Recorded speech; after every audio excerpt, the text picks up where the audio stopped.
يا هلا والله، ونستقبل تاني وصفة من حلويات العيد واللي هي بيتي فور اللانكشير أو الانفخار، من أفخر أنواع البيتي فور، هش وطري وكتير طيب. بداية رح أحتاج 250 غرام من الزبدة مدوبينة بس بحرارة الغرفة، مع كوب سكر وظرف فانيلا وبشر برتقال ونص ليمونة مقطعة وثلاث حبات بيض. رح أخفق المكونات.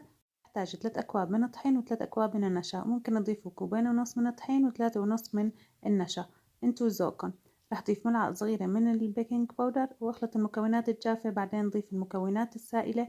رح نلم العجينة حتى نحصل على عجينة طرية ما بتلزق بالإيد، ورح نريحها نص ساعة. رح نبلش بتشكيل العجينة بأي قوالب انتو بتحبوها أو قطاعات أو حتى بالشوكة.